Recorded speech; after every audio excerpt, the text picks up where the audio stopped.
The hero's journey will reward you with ore chests, pre-leveled equipment, and hero skins just for upgrading your heroes. I will explain how all of it works within this video, as this is sneak peek 1 for the June update. Firstly, I want to show the new levels, which does include the Dark Barracks. We know from the Clash on Dev video that this will unlock a new troop, the Rune Witch, who doesn't attack, but will summon Rune Knights from destroyed buildings. There is also a new level for the Dark Spell Factory, which is 18 million elixir. This will unlock a new spell, the Angry Spell, which will turn any of your troops into defense targeting troops for a set period of time. I will be allowed to show gameplay and break both of those down in tomorrow's video, which is sneak peek 2, so be sure to subscribe to see that. We do only have a small percentage of viewers subscribed to the channel, so if you do enjoy my Clash of Clans content, I would recommend doing so. In terms of new defense levels with the update though, the Builder Hut and Monolith will be getting new levels. So firstly, the Monolith to level 5. This does mean, by the way, that both of those buildings will lose their previous supercharge levels. However, the new Monolith level will give extra hit points, 16 extra base damage per second, but more importantly, the percentage damage, which is based on the hit points of the troop it's attacking,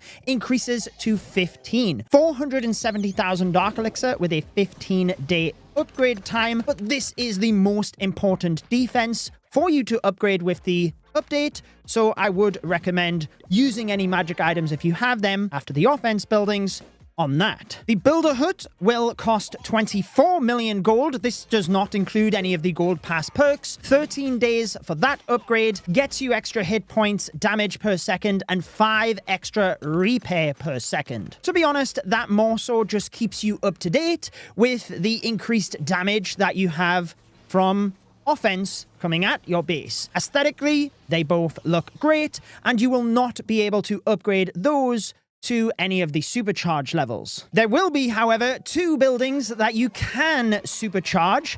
Firstly, the Expo, and again, this will be for all of your Expos. Supercharge level 1 will give you extra damage, 9 million gold, 5.5 days. Obviously, I don't recommend magic items on your supercharge levels. Then for level 2, the cost goes down, but the upgrade time goes up. This time it increases the hit points of the Expo. Moving to the Scatter Shot, that will give you extra damage first. This is why I recommend you upgrade all of your superchargers to level 1 first, and then go back through and upgrade all of your superchargers to level 2. You did just see the stats of the supercharge scatter shot on your screen. Heading into the hero hall, there are extra hero levels, which will help you in the hero journey. Sticking to the upgrades for the moment though, the Barbarian King and Queen get 5 extra levels. I'll have the stats on your screen. If you're looking to accelerate your progress with this update and you're making any purchases, you can support my channel by pressing the C and entering code JUDO before those purchases. You can also do this on the Supercell store, where you earn extra items with your purchases. Whether it's on the store or in-game,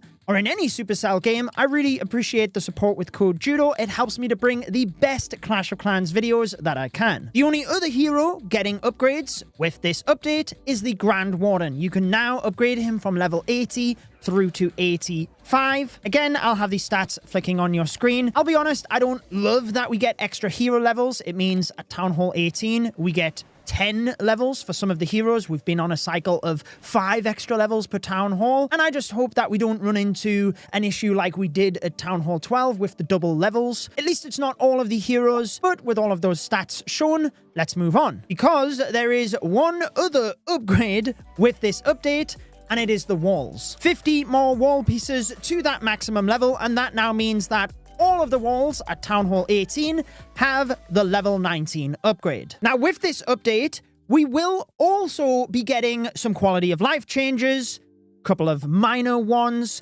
However, you can now fast forward attacks. Yes, your live battles. So after 120 seconds, you will see the ×4 button. So you can speed through the last minute of the attack. You can turn it back to normal speed because it doesn't just show up if you've deployed everything. However, the purpose of it is for if you've deployed all your troops and you have an archer picking off a couple of buildings. You want to take that down because you want the extra percentage for your ranked attacks, but it's annoying to sit and wait. So I think this is great. I think it's a good idea for it to come towards the end of the attack, so it doesn't encourage just spamming. The clan capital actually has a couple of changes. Most importantly, a treasury is added. If clans are maxed in the clan capital right now, unless you go to a different clan, the capital loot is just wasted every weekend. Now there will be a treasury you can contribute into. All this does is allow you to gain the capital reputation on your profile, because when a new clan capital update drops, the treasury will be emptied and the cycle starts again. Onto the hero's journey then. So this is accessed through the hero's hall. You can see we have a new journey tab. On this account, I have maxed heroes, so I'll explain how the journey works first, and then I will go to a different account where you can see the progression of it. You'll have this tiny little tutorial, upgrade heroes to progress and earn rewards. Looks like you've already made some progress, so let's claim them. With the update, there will be a migration process where current players will be rewarded for all of their hero levels. So with the migration, there are a few things important to note, and that looks epic. So the rewards will automatically be received as to what you would have got through the hero track. Any of the loot-based items, which is the elixir and dark elixir, since you don't upgrade heroes with gold, and any of the ore will exceed your storage capacity for this one time. So for example, if you have the 50,000 maxed shiny ore capacity, you get this 22,500 from the track, you will now have 72,500. You cannot gain any extra ore since you're above the capacity. You have to go back below the maximum before you can start gaining it out of the star bonus and war attacks, etc. So once you have logged in and gained any of the resources you would have unlocked on the track, you will then get pre-leveled equipment. If you do not have any epic equipment, you will get a bunch of these for free that you would have unlocked throughout the track. To reiterate, yes, they come pre-leveled. And if you already have some of these epic equipments, but they are below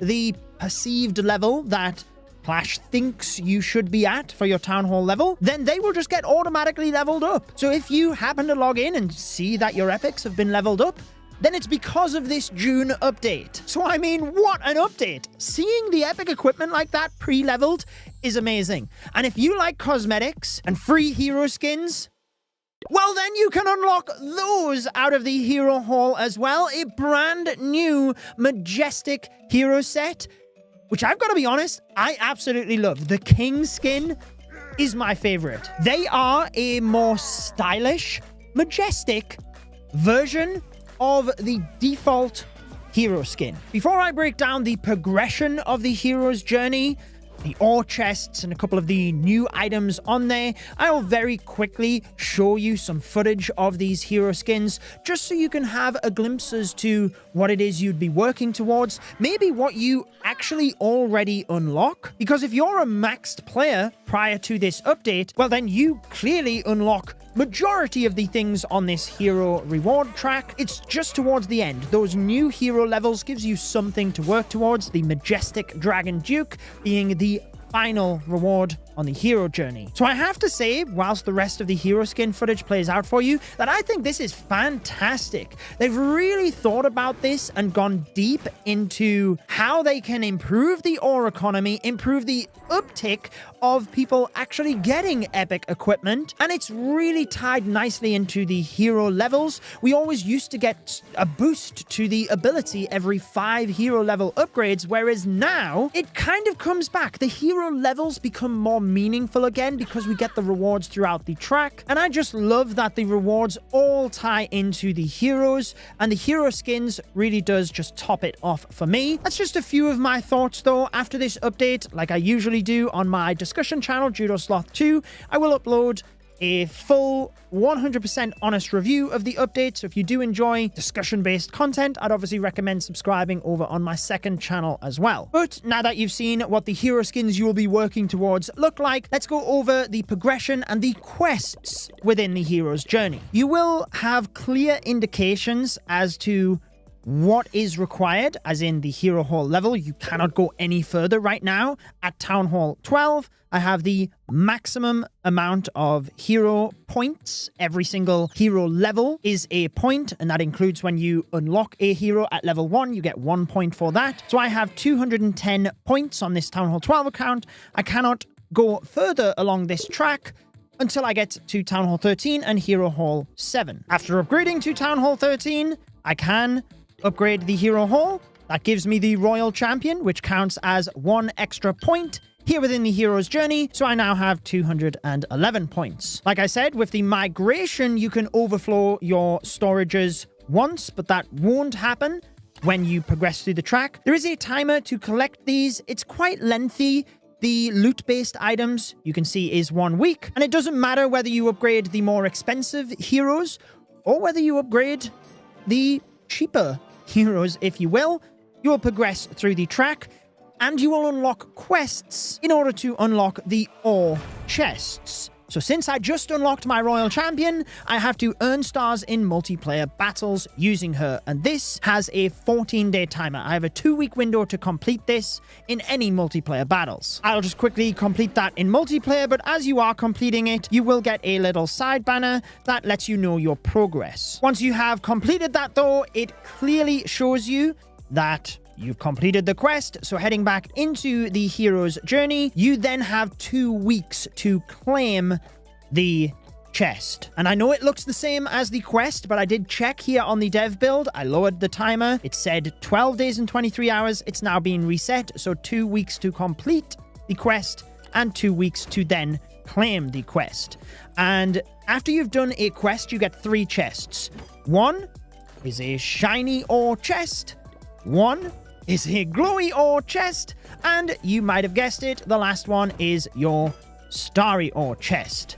Now these do scale per town hall level as to how much ore you get, but there are some caveats. Firstly, the mechanics are the same as a regular chest. So if you are at the maximum capacity, you can overstack your storages once, but once you've already done that, as you can see, the storage is full and the resources are lost. So if you're opening the ore chests, make sure you have the capacity to hold the new ore. Secondly, some players may be flagged as very far behind if they are new and rushed or a returning player, and they might get increased amounts of ore to help them catch up, which I think is a good thing. Thirdly, and I guess we can't get it all, with the update, the migration will not include the quests. So when you log in for the first time after the update, any progress you have made through the track from previously playing, you will get all of the rewards, as I showed, but those are the rewards that are static rewards on the track.